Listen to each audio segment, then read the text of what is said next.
你好，歡迎嚟到今集節目啊！今次咧想同大家繼續咧就示範點樣去人工智能咧解決啲生活上面嘅難題，或者一啲咧平時咧唔係咁容易做到，通過 AI 可以做到嘅嘢。今集想講嘅咧就係關於投資啊，咁啊大家咧可能都好希望喺投資市場上面揾到錢，但係未必有咁多時間去做分析，或者咧係咁掌握到點樣去分析揾到邊啲股票啱使。最好如果梗係有個大師咧去幫你去做一個分析，去幫你篩選股票，去幫你話俾你聽邊隻股票好啦，咁啊最好啦，咁啊最正梗係譬如用畫面呢個位啊，巴菲特咧就更加正啦。問題就係巴菲特梗係唔會幫你手啦。今次咧，我哋就係會用人工智能咧，係從大家示範一下點樣咧，就係人工智能去到代入啊，要 AI 咧扮係巴菲特啊，係話俾你聽呢隻股票啱唔啱，嗰隻股票好唔好咁樣。咁希望咧大家咧用呢個方法咧都係可以咧掌握到啊點樣咧去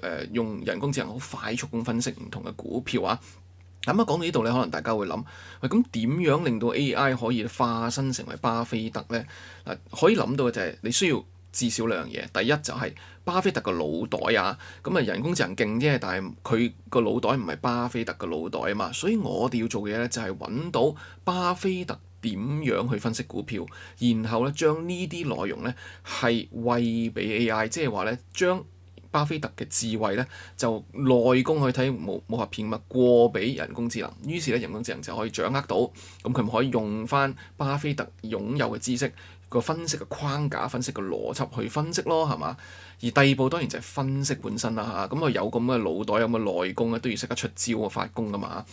咁所以咧就係通過人工智能就係呢個好處啦，因為人工智能咧揾資料快過我哋好多，你要去睇一本年報，可能你要瞓2-3個鐘，人工智能咧10秒可能搞掂，咁所以咧佢有內功之後咧，你叫佢將個內功將巴菲特個腦袋運用咗喺呢啲年報、喺呢啲網上嘅資料啊、啲圖表等等或者數據咧，就會係可以好快咁揾到答案，邊隻股票啱同唔啱，符合同唔符合巴菲特嘅投資策略。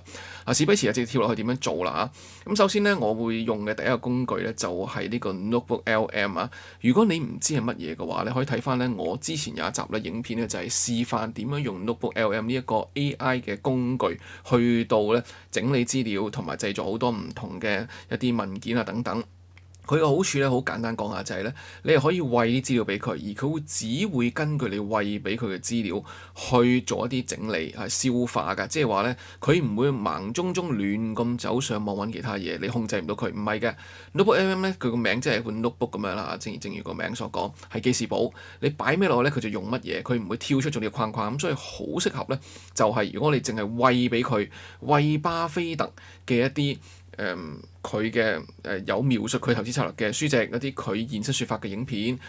等等，或者佢給股東的信等等嗰啲咧，你就可以咧叫 AI 去消化晒，從而就學到咧巴菲特嘅內功，學唔到10成，學到8成都好厲害啦嚇。咁呢個咧就係 NotebookLM 嘅畫面，你會見到咧最左面有來源啦，你可以加好多唔同嘅來源，中間咧就係佢點樣消化、點樣操作，而右邊工作室咧就係 output 啊，即係咧呢個叫輸入、處理、輸出，咁啊左中右咁順序一條線過去啦嚇。咁今集主要咧就係想講呢個來源呢部分啦嚇。NotebookLM 係 Google 推出嘅一個工具啊，佢咧可以咧俾你輸入好多唔同嘅來源，你可以咧輸入一個檔案，例如你個 PDF，你有本電子書，佢而家連 EPUB 都 support 㗎，好多唔同類型嘅文件佢都支援，佢可以睇到讀到。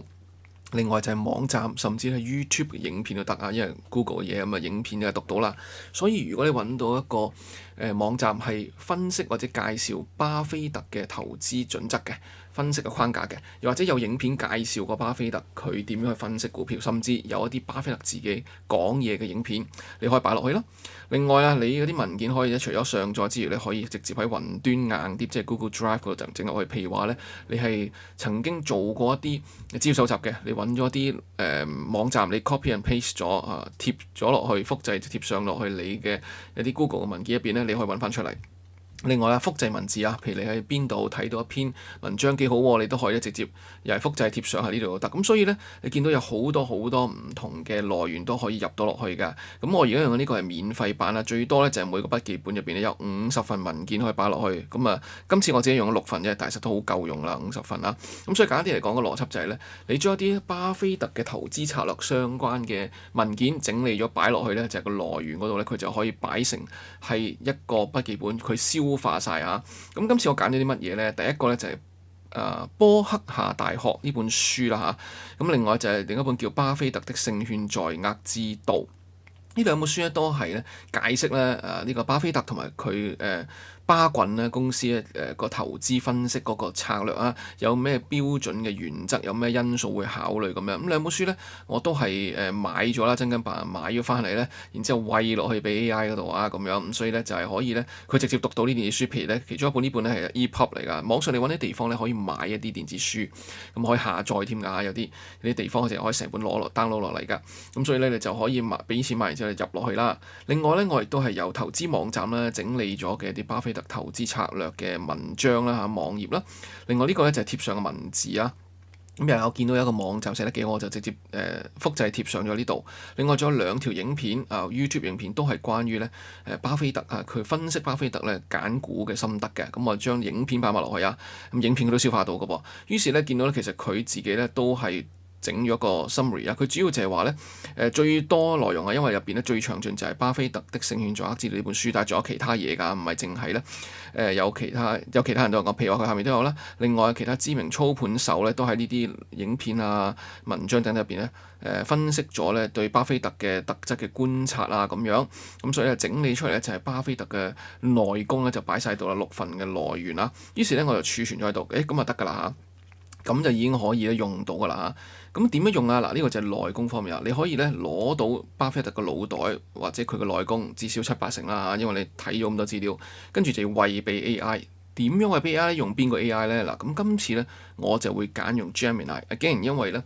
NotebookLM 係 Google 嘅一個產品，咁所以咧我就會用翻 Google 嘅產品 Gemini，佢係可以直接讀取到 NotebookLM 咁即係變咗兩個咧。打孖上叫做咧一個內功，一個就執行操作咧就可以分析到㗎啦。呢個咧就係 Gemini 嗰個畫面啊。咁你見到呢度咧就係我見到做緊嘅咩叫 Gems 啊？咩叫 Gems 咧？就係咧我係設定咗啲標準嘅操作嘅模式。於是咧每次我要叫 Gemini 分析嘅時候咧，就唔需要咧每次重複晒嗰個 prompt 嗰個指示啊。佢已經預設咗個指示，即係咧呢度我 create 咗個 Gem 就可以話你可以當一個叫做身份或者一個功能啊，好似一個機械人咁樣。每次你行呢個 Gem 咧，佢就係會執行翻入邊我要求佢嘅嘢，就唔需要每次重新貼一次打一次嗰個嘅指示，咁啊非常方便啦。咁所以呢度咧我就如果你係上 Gem 你會見到左面咧呢個功能欄嗰度會見到個 Gem 喺度，咁你可以咧又加個新嘅 Gem 啦。咁呢度咧我就開咗個 Gem 就叫做咧巴菲特價值投資分析師，咁啊可以改名就得㗎，冇所謂㗎。咁啊就係咧就係話進行巴菲特式嘅審核咧，判定呢間公司係咪具備卓越公司嘅特質。咁呢個咧就係我個描述咧簡單，等我自己記得㗎咋嚇。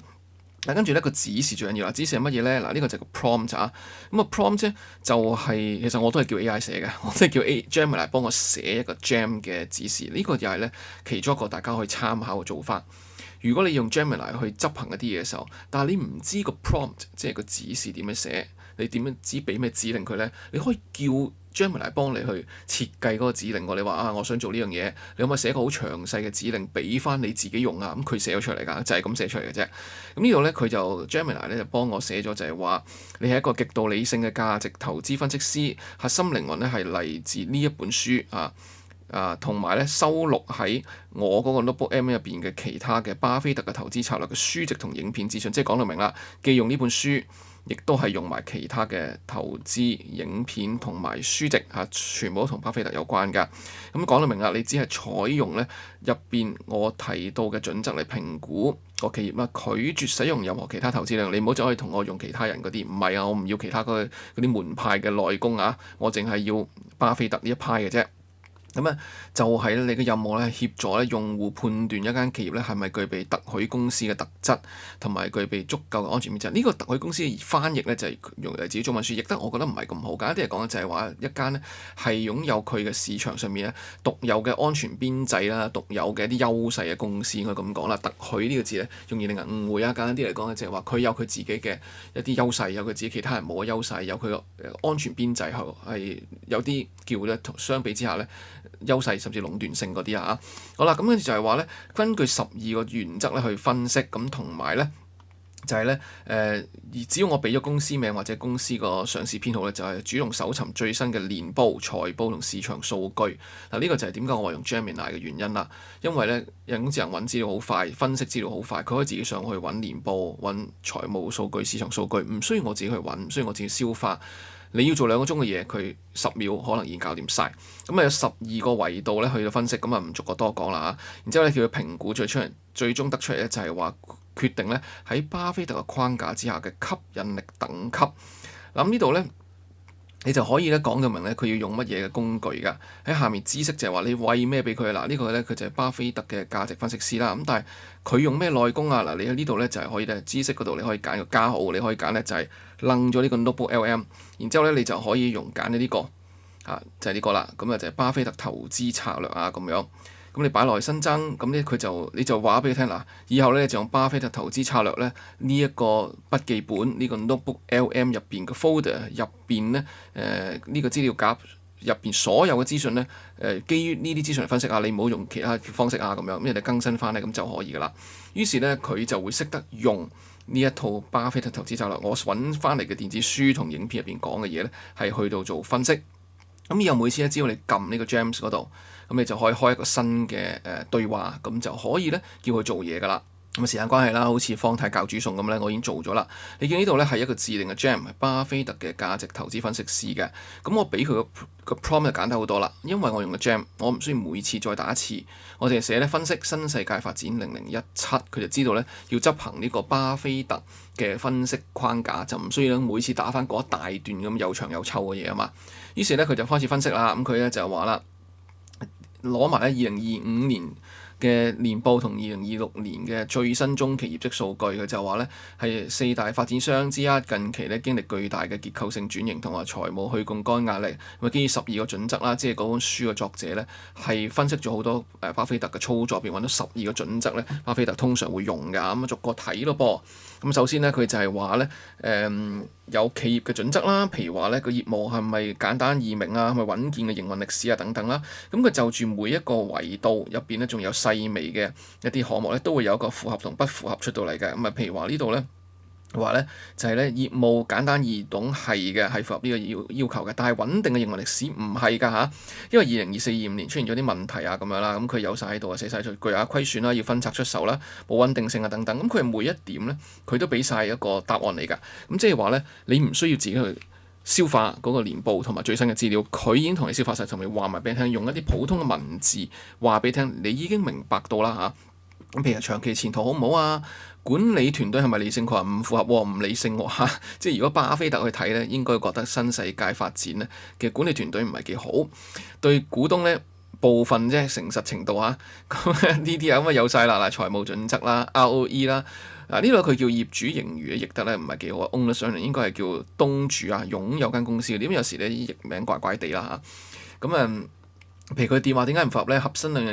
潤幾多？但係 capex 啊個資本支出咧係令到咧就係個股東盈餘係負數，現金流吃緊啊咁樣啦。咁佢真係分析過晒嗰個嘅叫做年報㗎嚇。咁另外咧有個1美元原則啊，即係話你每1美元咧咁究竟係會有幾大回報咁樣咧？一陣間會講多少少啦。咁另外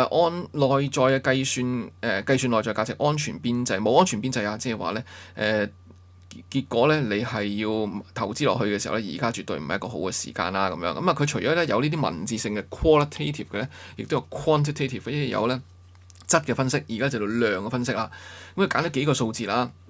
，ROE 啦，剛才講個 owners 嗰個嘅 earnings 啦，負債比率等等啦，都係一啲巴菲特會比較關注嘅一啲數據。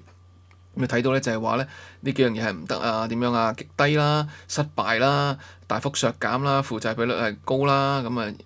呢個叫做股東嘅盈餘啊幾多啊嗰啲咁樣啦。咁所以咧，再根據埋咧就係咧呢個叫好嘅公司咧，要具備咧市場需求大、冇相近替代品、唔受定價限制等等嘅一啲要求。咁佢又講落去咯噃，就係話咧新世界咧自行定價嘅能力咧消失咗。咁啊，另外咧就護城河俾人侵蝕啦，咁同埋財務負擔咧就係咧唔夠好啊咁樣啦，咁所以最終咧投資等級就 avoid 啊，嗱呢個唔係我講㗎，亦都唔係巴菲特講嘅，Gemini 咧根據巴菲特嘅框架就話咧新世界發展喺而家呢一刻咧係不具備投資價值，就係 avoid 佢添啊，諗都唔好諗啊，完全唔具備呢種好嘅公司嘅特質啦，咁佢有一個整理出嚟㗎嚇。咁咧佢就甚至揾埋相關影片俾你㗎，譬如話咧新世界發展嘅財務業績分析影片都有㗎，唔知邊個做㗎啦嚇。Anyway 啦，你會見到咧，就係咧佢會有晒相關資訊，有埋數據，有埋咧叫做一啲應用啊嚇，一啲 descriptions 話俾你聽點解咧呢間公司係要避免咁樣啊。咁我好快睇落去啦，就係話咧我哋睇下咧就領展咯噃嚇，咁咧就係咧佢係用翻巴菲特框架去睇領展，又係同樣12個準則，你見到咧。符合啦，符合啦，符合啦，有啲係只係部分符合嘅啫，有啲係符合嘅，咁所以佢整體執出嚟咧，睇埋個數據亦都係啦嚇，咁於是咧佢就係話咧，佢係有好嘅護城河嘅，就係話咧冇相關嘅替代品，因為咧你可以唔去中環買名牌，但係你唔可以唔去屋企門口嘅領展街市買餸，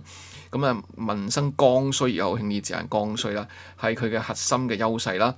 咁啊強大嘅定價能力啦，咁啊因為咧佢續租啊定嘅租金嘅時候都係可以有好強大嘅即係議價能力，即係你租客好難噶嘛係嘛？咁仲有咧規模優勢啊，因為佢係巨型 REIT 喺香港嚟講啦，咁啊佢嘅借貸成本係低過小型嘅同行啊等等啦，咁所以最終咧佢就話根據巴菲特嘅框架，認為呢個係具備高度吸引力啊 attractive 或者至少係 buy and hold 嘅一間公司嚇咁樣。咁另外咧，我都叫佢好快咁講埋港鐵啦。咁佢港鐵咧，你見到都係有啲嘢符合啦，有啲部分符合啦，有啲不符合㗎啦。佢又同你好老實嘅，唔符合就唔符合㗎啦。根據巴菲特嗰個建議啊，咁樣啦。咁啊，亦都有啲低於預估嘅，即係一般般啦嚇，咁啊唔算係最理想啦。咁所以咧，佢就係話咧穩健嘅價值儲存器，即係佢冇剛才嗰個咁正啊。講到就係話咧，喂 attractive 啊吸引啊，唔該 buy and hold 啊，買翻嚟咧就係 strong hold，咁佢唔係啊，佢淨係話咧佢係穩健嘅啫嚇。咁啊，但係咧亦都有啲缺點啊等等啦嚇咁樣。咁咧就係話咧，其實佢係有安全邊際，但係要忍受佢緩慢嘅盈利增長速度啦，嗰啲咁樣。好啦，咁啊跟住咧，我哋試多幾個例子啦，睇下呢個香港科技探索最近有新聞啦，因為動物實驗嗰啲啦，咁咧就發現咧，哇唔得，唔符合，好多都唔符合嚇。咁我求其揾一間嘅啫嚇，咁因為見佢新聞啦，見到好多都唔符合啦。咁所以咧，最終都有結論係乜嘢咧？佢就係話咧。屬於一個特許權流失，即係佢個經營優勢咧。佢呢個特許權嘅意思啦，即係特許，即係我剛才講嘅怪怪地啊呢個字眼。佢個嘅經營優勢咧係流失緊嘅階段啦嚇。咁包括咧就係替代品嘅威脅啦，有其他嗰啲咩淘寶啊嗰啲啦嚇。咁另外咧就係定價能力係唔夠啊，要成日發放咧咩大節日嘅優惠券。咁咧就係咧要靠促銷維持咧市場份額嘅企業咧就唔係有優勢啦，喺巴菲特嘅眼中。咁另外咧就係科技出口嘅不確定性啦，有好多咧業務嘗試去賣外地，但係結果咧都做唔掂啦咁樣。咁所以咧就係不具備投資價值啊 ，avoid 啊，同剛才新世界發展差唔多啦嚇。呢個咧佢就話平庸公司啊咁樣嘗試改革緊，咁啊未成功嘅嚇，所以咧佢就係未唔符合啊。呢個咧似一個 venture capital 嗰啲嘅投資目標，而唔係咧巴菲特式穩健回報嘅公司啦嗰啲咁樣啊。好啦，咁啊跟住咧就我亦都咧嘗試做比較啊。除咗逐間公司睇之外咧，佢仲可以做比較喎。譬如我呢度咧將 Amazon 同埋 Walmart 啊兩間擺埋一齊，因為巴菲特好中意 Walmart 㗎咁啊。佢又可以比較過，除咗睇一間公司，佢可以用同一套框架分析兩間公司啊咁樣啦。咁呢度咧唔詳細多講啦，主要示範俾大家睇咧。其實佢除咗係分析一間公司之外，可以比較兩間或以上啦，用同一個框架。咁所以咧會見到咧就係佢最終一出到嚟咧就係總結咧就係話咧兩間公司咧邊一間咧係追求成長同埋技術上面咧有優勢嘅，邊間係追求現金流穩定分紅嘅話咁樣嘅，咁所以咧佢就係用巴菲特嘅框架去分析咧，原來咧巴菲特都未必會話唔中意 Amazon，佢甚至話咧巴菲特同埋佢之前啦嘅嗰個合夥人啦，已經多次讚美過咧 Amazon 嘅創辦人啦Jeff Bezos 咧嘅管理能力啦咁樣。咁當然啦，巴菲特都係持有好多 Walmart 啦咁樣。咁但係佢都話留意咧，就佢嘅安全邊際相對比較窄啦，已經市場定價已經包含咗極高嘅成功轉型嘅預期啦，即係未來再進步幾多咧，未必有可以穩陣，但未必好進步啦。咁至於咧呢個 Amazon 咧，反而咧就係增長好好，同埋咧佢有一種佢叫做咧護城河，有一種好強嘅優勢、科技優勢等等咁樣。咁佢會同你分析，你見到咧佢係有數據，亦都有一啲叫做咧細節嘅分析啦嚇，另外仲有啦，譬如話蘋果公司咁啊，又係佢可以分析啊等等啦咁樣，咁你見到好多啊，我又可以將蘋果同 Microsoft 去做比較，甚至咧可以講埋咧就係佢呢度話喂 Microsoft 唔掂喎，相對之下點解咧？佢有解釋過。咁啊，如果你中意去做公司嘅比較咧，其實可以用呢啲模式去做。咁啊，剛才講過啦，佢有個咩叫$1原則咧，咁啊呢度有解釋㗎嚇。咁啊就係話咧究竟咧係如果你有公司每保留$1嘅盈餘咧，能唔能夠為股東創造至少$1嘅市場價值增長？咁你可以要求佢咧，譬如話睇咗初步嘅比較之後，再 drill 落去，你用 The $1 Principle 同我再比較深入啲兩間公司，咁都可以㗎嚇。咁總之咧，簡單啲嚟講，唔詳細講啦嚇。今次咧主要係一個示範俾你睇到咧，就係喂，其實啊，如果咧我要去通過人工智能幫佢分析股票得唔得咧？答案係可以嘅，但係最重要就係咧，你唔係就咁話你幫我分析啦咁樣，你叫佢幫你分析。佢都唔知點樣分析㗎嘛，咁所以我哋咧就係需要揾一個叫做咧大佬。咁今次咧我就示範咗你揾巴菲特做一個大佬，你揾咗啲可靠嘅資訊餵俾佢，通過 NotebookLM 呢一個嘅好方便嘅功能啊，因為佢只係會用你本身提供嘅資訊，所以咧就係絕對唔會話咧擔心就係咧唔知去邊度攞啲資訊翻嚟，用咗一啲咧一啲渣嘅分析師嘅分析框架，唔係你用一個大師級嘅分析框架。咁然之後咧，再通過 Gemini 用佢個執行上面嘅優勢，佢分析得好快，揾資料好快咧，係套用埋呢套內功，咁就係揾到出嚟。呢個咧就係我覺得幾好嘅一個組合，亦都同時乘機示範咗點樣將 NotebookLM 同埋 Gemini 結合咗佢㗎嚇。咁啊，如果你話喂我唔去到用一個叫做咧可以咁講啦，就係 NotebookLM 得唔得都得㗎。譬如你可以咧開一個新嘅對話。咁於是咧，你就可以喺呢度咧，一樣你可以撳加號，一樣咧可以係揀任何一個對話咧，都可以加入 NotebookLM 㗎嚇嘅內容，你一樣可以喺度加嘅。咁但係點解我會用 Gem 咧？我剛才所講就係因為咧，我唔需要重新每次打嗰個 prompt，你可以直接咧係固定咗要求佢咧每一次都睇翻 NotebookLM 入邊嘅資訊，咁就方便咗慳啲時間懶啲。我哋用人工智能就要慳時間啊嘛。咁呢個咧係幫助大家去做呢個分析㗎。咁如果你話喂，我掌握呢啲方法咧，其實咧今次最主要想示範個方法嚇，掌握到嘅你唔一定要用巴菲特㗎，你可以用其他人嘅分析框架，你只要揾到嗰個人嘅框架嘅一啲著作、影片或者一啲網站，你咪餵落去咯。咁你既可以有巴菲特，你可以有其他人㗎，橡樹資本嗰個創辦啦，又有好多人會引用佢嘅方法啦。咁啊有啲人會用一啲其他知名嘅大師，有啲可能咧唔係一定係價值投資派㗎，你甚至可以揾一啲書籍係介紹一啲咧係圖表派。或者係一啲叫做炒賣嘅嚇，高頻買賣嘅，只要揾到相關嘅資訊，揾到相關嘅準則，你都可以餵落去，咁啊叫 Gemini 幫你套用落去都得。甚至你再可以勁啲嘅就係喺同一個 NotebookLM 入邊咧，有晒各門各派啊，即係好似咧華山啊、少林啊、武當咁擺晒落去，然之後咧就整理成一個嘅投資策略嘅總 folder， 一個總嘅一個筆記本，然之後咧就叫 Gemini 同我咧一次過用晒嚇，你用晒入邊咧各門各派，譬如入邊有5派嘅，你叫佢咧就係分晒呢5派，每一派都同你咧係去針對同一間公司做分析都得㗎。你可以見到咧就好似5個大師喺度打交，唔係打交，5大師喺度辯論㗎嘛。如果見到5個投資大師唔同門派嘅咧，一個又話呢間公司好，一個話呢間公司唔係咁好，咁啊嗰度好精彩嘅。你可以甚至見到個咁樣嘅討論喺度添啊。咁所以咧，